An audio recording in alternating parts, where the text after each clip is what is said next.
Tanguay électronique, en première ligne. On parle des capitales au stade municipal. Pour les fans du junior, on parle des remparts. On manque pas une victoire du rouge et or. À l'esprit sportif, on aime le sport. Bon mardi à tous, bienvenue à l'Esprit sportif. L'hiver est de retour. Mon ami ici à côté est prêt à affronter les pentes de ski. Un peu plus tard dans l'émission, on vous présente les nouveautés dans le monde du ski alpin. Mais d'abord, on parle de boxe. Cet après-midi, l'état-major de Jim était à Québec. Bonne nouvelle pour Kevin Bizier qui se battra le 19 décembre prochain au Colisée Pepsi. Al Haymon, c'est lui, un des hommes les plus puissants du milieu de la boxe au monde. C'est le meilleur. Fait que c'est lui qui m'envoie. Il va m'envoyer les meilleures bourses, il va m'envoyer les meilleurs combats. Il se retrouve avec Al Haymon, qui est le gérant le plus influent actuellement au monde. Il faut juste que je gagne tous mes combats, puis on est parti pour la gloire.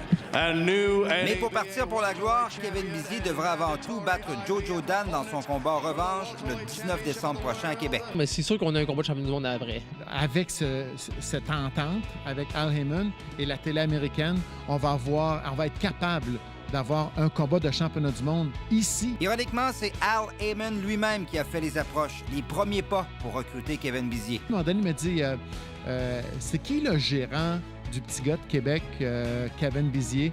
Fait que je dis je pense que c'est son père. Là, il m'a dit je serais intéressé, j'aimerais ça être son gérant. Pour un boxeur, ce qui est important, c'est d'avoir de bons entraîneurs, d'avoir un bon promoteur, mais aussi d'avoir un bon gérant pour négocier ses bourses. Et Kevin Bizier avait, selon Yvon Michel, tous les atouts nécessaires pour être recruté par Al Haymon. Mais il y a aussi près de 150 boxeurs. Il sélectionne un peu partout à travers le monde des boxeurs qui ont le style qui plaît à la télé. Il a demandé à Yvon est-ce que j'avais un promoteur. Fait qu'imagine-toi, il dit que non. Puis là, moi, d'avoir le meilleur contrat, les meilleurs... tu sais, regarde, j'ai ma meilleure bourse à vie, puis de beaucoup, puis juste à cause que j'ai un agent de ce niveau-là.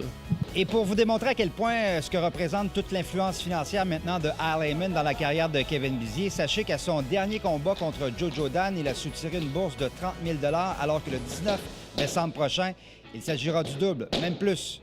Un chèque de 75 000 Stéphane Turcot, TVA Sport, à Québec.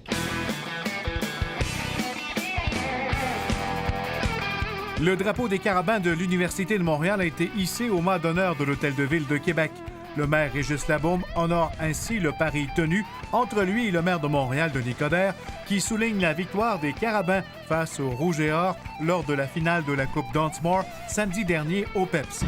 Le Snowboard Jamboree est fin prêt pour son édition 2015 qui se déroulera du 19 au 22 février prochain à Québec et Stoneham et qui sera à nouveau 100% freestyle. Pour la toute première fois dans l'histoire de la discipline, le Big Air sera ouvert aux femmes en Coupe du monde de snowboard. L'an dernier, le comité organisateur avait invité quelques athlètes féminines à une démonstration de leur savoir-faire sur la rampe de l'îlot Fleury. Après une première réussite en janvier 2014, le sprint Rouge et Or de ski de fond revient en force pour sa deuxième édition qui se déroulera les 12 et 13 décembre prochains à l'intérieur du stade TELUS Université Laval. La légende canadienne du ski de fond, Pierre Harvey, sera de retour à cet événement unique qui a regroupé près de 120 skieurs à sa première édition. Et les Remparts de Québec étaient de retour à l'entraînement sur la glace du Colisée. Après avoir subi la défaite dans leurs 2 rencontres disputées en Abitibi le week-end dernier, les joueurs ont eu droit à une séance de patinage plutôt intense qui avait des airs d'entraînement punitifs. Après la pause à l'Esprit sportif, notre chronique ski alpin. On revient dans 3 minutes 30.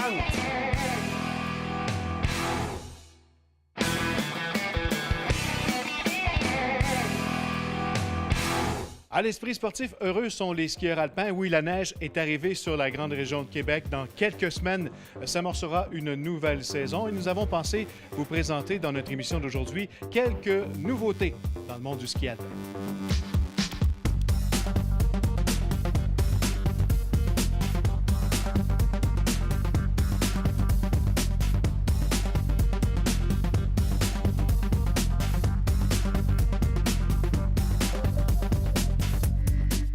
Pierre-Olivier Chabot, bienvenue à l'Esprit sportif. Merci. On parle de ski alpin. L'hiver est maintenant arrivé à Québec. La saison approche à grands pas.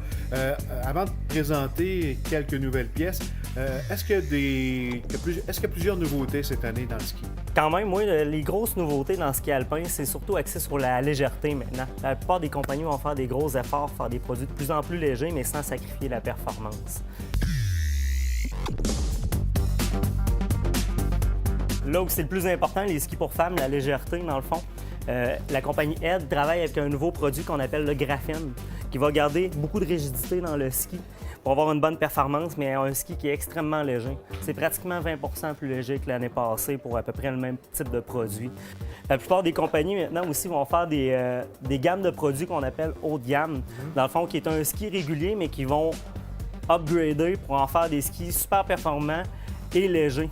Quand on regarde un modèle comme c'est ici, le Premium, dans le fond, insertion carbone et titane pour en faire un ski encore là qui est très léger. C'est le Fischer. Le Fischer, lui, dans le fond, ce qu'ils ont fait, c'est une construction qui est un peu tirée du ski de fond. Le nouveau noyau, le AirTech qu'ils appellent, dans le fond, c'est comme s'il y avait découpé des morceaux de bois partout. Ça ressemble un peu à un nid d'abeille à l'intérieur, ce qui fait que la structure va garder sa rigidité, mais le poids va être beaucoup plus léger. Chez Blizzard, ici, on ne parle pas de légèreté, mais au niveau performance, ils ont développé une nouvelle technologie qui est là depuis l'année passée, mais qui est moins connue un peu, qui s'appelle le Flipcore. Dans le fond, à place de faire un noyau traditionnel de ski alpin puis de créer un rocker dans le ski pour la flottaison, ce qu'ils ont fait, c'est qu'ils ont tourné le noyau à l'envers pour créer un rocker qui est naturel, qui n'est pas mécanique. Il y a des skis qui sont fabriqués ici au Québec. Oui, compagnie Raccoon, compagnie de Montréal. C'est des skis qui sont faits 100% en bois érable du Québec. Ils ont une gamme de skis très variés qui part du ski de piste jusqu'au ski poudreuse comme ça ici qu'on a pour s'amuser soit Massif du Sud, Massif de la Petite-Rivière. Construction qui n'a rien à envier à toutes les grandes compagnies du monde. Là. C'est vraiment une très belle qualité de produit. Vraiment bien.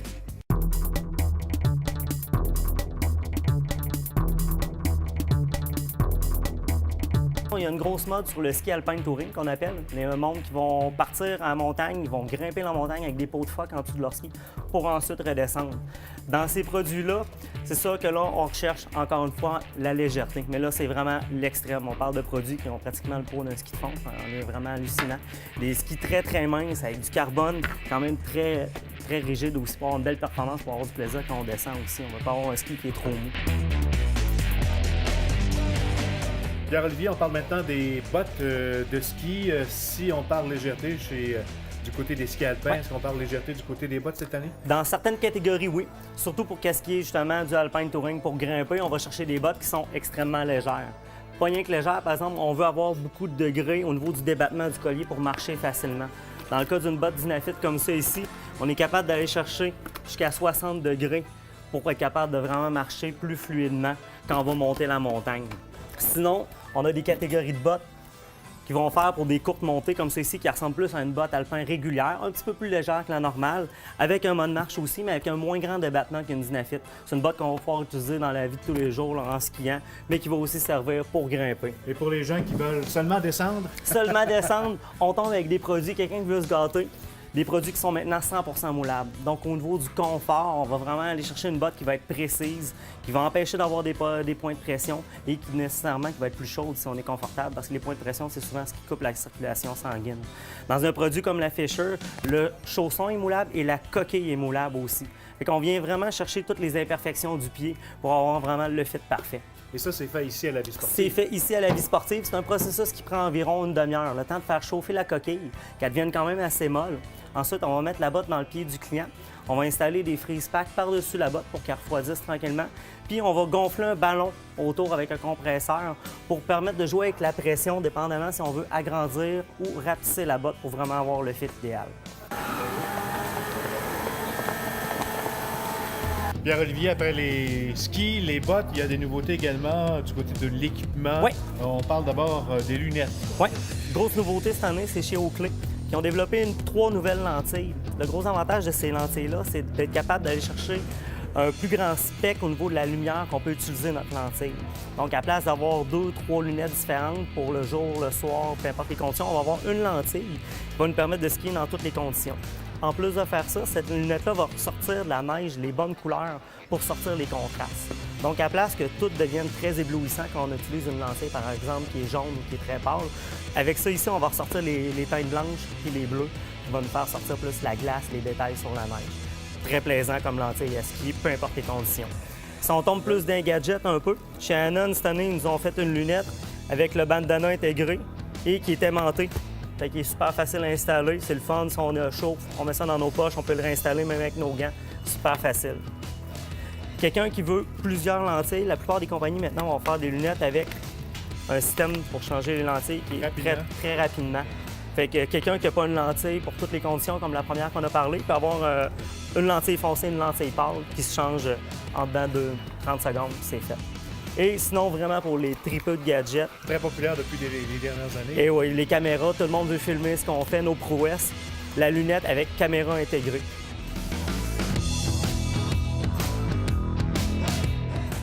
Et Pierre-Olivier, mis à part la lunette où il y a la caméra intégrée, il y a toujours le casque avec la GoPro. Oui, exactement. Il y a toujours l'option de la mettre sur le casque. Oui. Giro a développé un casque. Il y a même l'attache inclus pour mettre directement la GoPro. Fait qu'on n'a plus besoin de mettre un collant puis de voir un peu le casque ou la palette.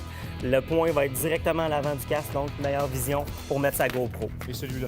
Celui-là, dans le fond, casque avec ventilation double. Quelqu'un qui a chaud ou qui skie vraiment très fort, on va avoir une aération passive pour sortir l'humidité, puis on a l'aération active à l'avant pour vraiment rentrer l'aération. On a aussi un nouveau matériel à l'intérieur. On voit, c'est comme des pailles. Quand on ouvre l'aération, c'est un nouveau matériel qui permet d'absorber 30 plus d'impact en cas de chute.